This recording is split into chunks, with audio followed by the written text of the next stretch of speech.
तो जय हिंद दोस्तों, और आशा है कि आप सब अच्छे होंगे। तो दोस्तों, राजकुमारी संयोगिता कौन थी और राजकुमारी संयोगिता और सम्राट पृथ्वीराज चौहान की जो प्रेम कथा है उसके बारे में इतिहास और इतिहासकारों का क्या कहना है, आइए आज यही जानते हैं। और साथ ही जानते हैं 5 ऐसी बातें सम्राट पृथ्वीराज चौहान के बारे में जो मुझे लगता है कम लोगों को पता है और उन्हें जाननी चाहिए। देखते रहिए। तो मध्यकाल में कन्नौज शहर सत्ता का, पावर का, संप्रभुता का केंद्र माना जाता था। उस वक्त इसे कान्यकुब्ज कहा जाता था। और जो स्थान बाद में दिल्ली को मिला पावर के पॉइंट ऑफ व्यू से, वो उस वक्त कन्नौज का था।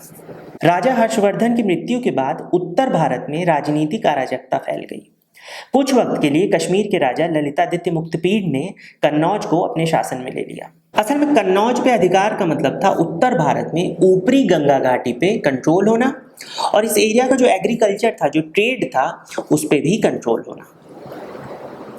अब साल 1170 में गहड़वाल वंश के राजा जयचंद गहड़वाल वंश के राजा बने और कन्नौज उनके शासन में आ गया। कन्नौज जो उनके ही वंश के अंडर था, अब वो उनके शासन में आ गया। यानी सम्राट पृथ्वीराज चौहान के शासन के समय कन्नौज राजा जयचंद के अंडर ही था। और इन्हीं राजा जयचंद की बेटी थी राजकुमारी संयोगिता। शाकंभरी यानी आज के राजस्थान का जो सांभर है, वहां के चाहमान या चौहान वंश में जन्मे राय पिथौरा को ही आज हम सम्राट पृथ्वीराज चौहान के नाम से जानते हैं।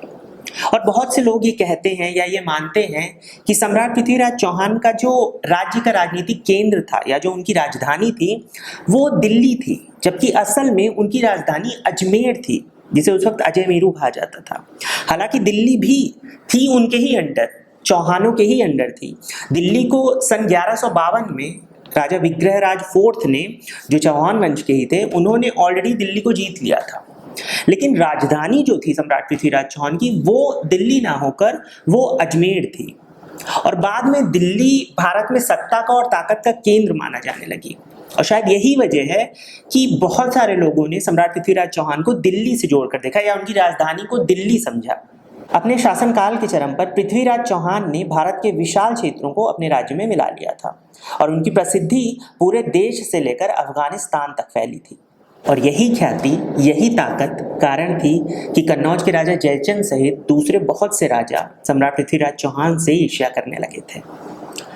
लेकिन इसी के साथ हमें वजह बताई जाती है जयचंद और सम्राट पृथ्वीराज चौहान के बीच की दुश्मनी की, कि पृथ्वीराज चौहान ने संयोगिता से, जयचंद की बेटी से विवाह कर लिया था, वो भी जयचंद की मर्जी के बगैर। तो सम्राट पृथ्वीराज चौहान और राजकुमारी संयोगिता की प्रेम कथा का विवरण बहुत ही डिटेल में चंद बरदाई ने किया पृथ्वीराज रासों में। जयचंद की बेटी कन्नौज की राजकुमारी संयुक्ता अपनी सुंदरता के लिए जानी जाती थी। राजकुमारी संयुक्ता ने सम्राट पृथ्वीराज को शादी से पहले देखा नहीं था, लेकिन उनकी प्रतिष्ठा के बारे में सुनकर ही उन्हें पृथ्वीराज चौहान से प्रेम हो गया था। ऐसे ही 2 अन्य राजकुमारियों शशिव्रत और पद्मावती को भी उनसे प्रेम हो गया था। ठीक ऐसे ही जब पृथ्वीराज चौहान को राजकुमारी के बारे में पता चला, उनकी सुंदरता के बारे में पता चला, तो उन्हें भी राजकुमारी संयोगिता से प्रेम हो गया।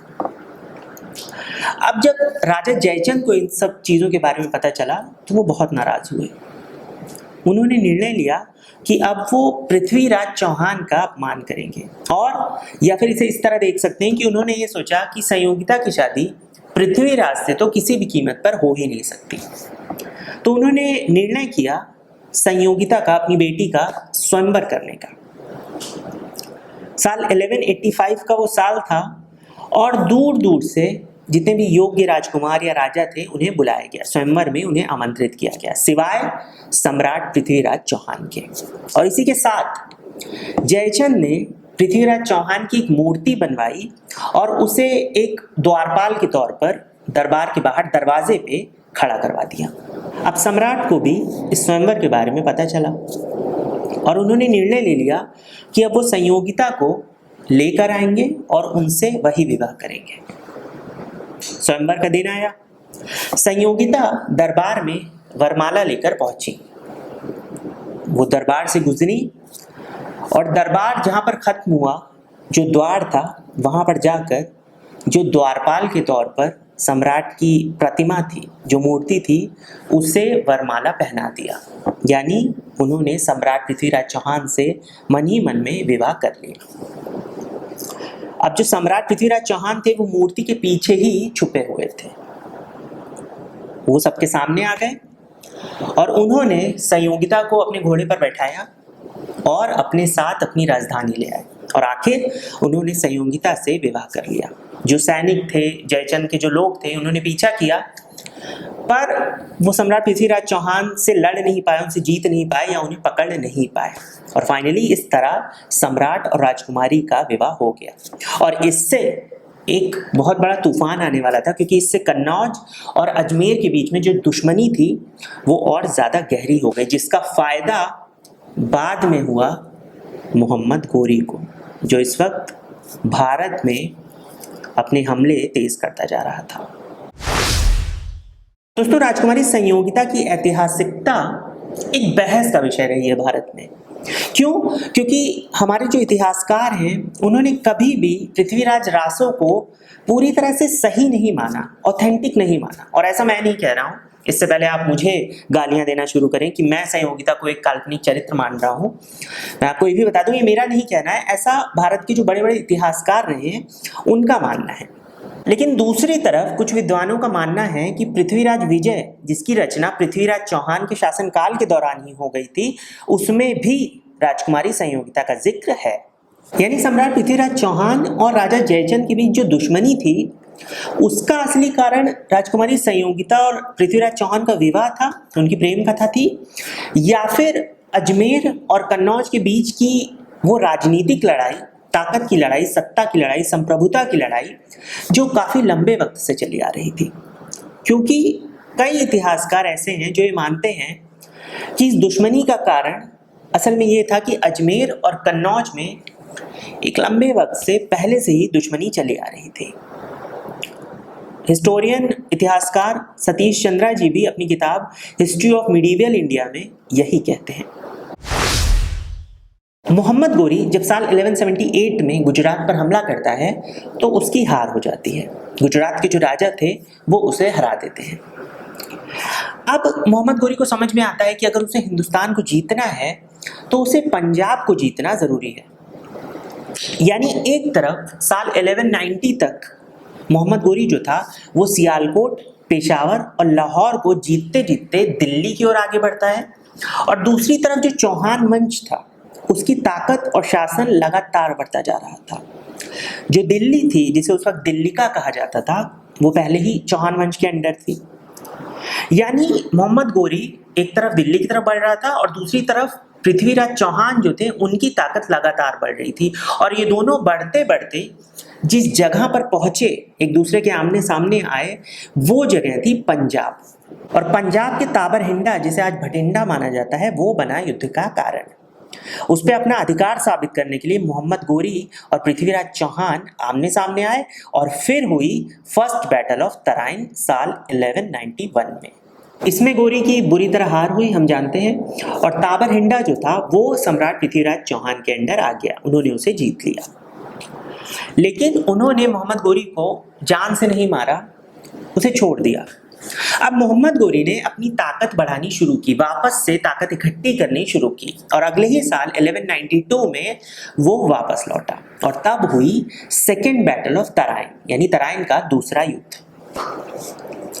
सतीश चंद्रा जी अपनी किताब हिस्ट्री ऑफ मिडीवियल इंडिया में कहते हैं कि ये जो दोनों सेनाएं थी, उसमें जो मोहम्मद गोरी की सेना थी उसमें लगभग 1,20,000 सैनिक थे और 10,000 तीरंदाज थे, और दूसरी तरफ जो सम्राट पृथ्वीराज चौहान की सेना थी उसमें 3 लाख की सेना थी, 3 लाख सैनिक थे और लगभग 300 हाथी थे।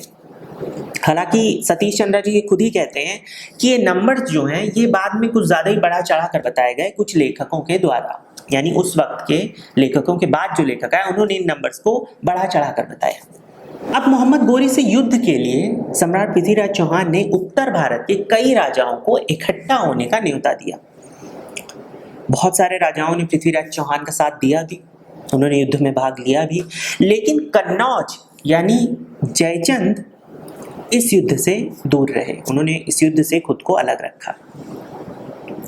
आज की डेट में बहुत सारे लोग राजा जयचंद को एक धोखेबाज के तौर पर देखते हैं या कहते हैं। वो ये कहते हैं कि जयचंद ने मोहम्मद गोरी को भारत में आने का और सम्राट पृथ्वीराज चौहान से युद्ध करने का न्योता दिया था।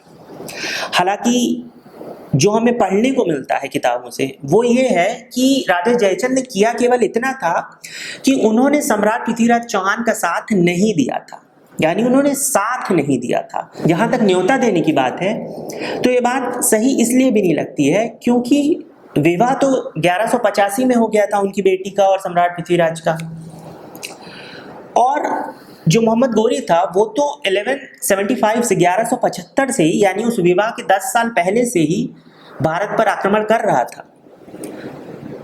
तो फिर वो अपनी बेटी के विवाह के कारण गुस्से में आकर या किन्हीं कारणों से क्यों न्योता देंगे मोहम्मद गोरी को, ये बात भी कुछ खास समझ में नहीं आती है। असल में इतिहास ऐसा विषय है दोस्तों जो समय के साथ या लोगों की सोच के साथ बदलता जाता है, यानी हमारी सोच किसी एक पर्टिकुलर इंसिडेंट या व्यक्ति के बारे में समय के साथ बदलती जाती है। ये इतना उलझा हुआ सब्जेक्ट है जिसे कभी कभी समझना बहुत मुश्किल हो जाता है। हालांकि सब कुछ रिकॉर्डेड है उसके बावजूद, क्योंकि बहुत सारी सुनी सुनाई बातें भी हैं जो हमें बताई जाती हैं। आजकल मैंने देखा है बहुत सारे यूट्यूबर्स आपको इतिहास के नाम पर केवल वो बता रहे हैं जो उन्हें लगता है कि आपको सुनने में अच्छा लगेगा। डिसाइड आपको करना है, फैसला आपको करना है कि आपको जो असली इतिहास है वो जानना है, जो नॉलेज है वो चाहिए, या केवल वो सुनना है जो आपको सुनने में अच्छा लग रहा है। क्योंकि अगर वो ऐसा कर रहे हैं तो उनमें और उन दरबारी कवियों में कोई फर्क नहीं है जो केवल वो बातें बताते हैं जो राजा को सुनने में अच्छी लगती है। अगली बार मैं सम्राट पृथ्वीराज चौहान और संयोगिता, राजकुमारी संयोगिता के बारे में एक और ऐसा वीडियो लाने की कोशिश करूंगा। तब तक आप मेरा सम्राट पृथ्वीराज चौहान के संपूर्ण इतिहास वाला वीडियो देख सकते हैं, लिंक मैंने डिस्क्रिप्शन में दे दिया है, या फिर ऊपर आई बटन पर क्लिक करके आप देख सकते हैं। मिलते हैं अगले वीडियो में, तब तक अपना ख्याल रखिए। Take care. जय हिंद। इतिहास जिंदाबाद।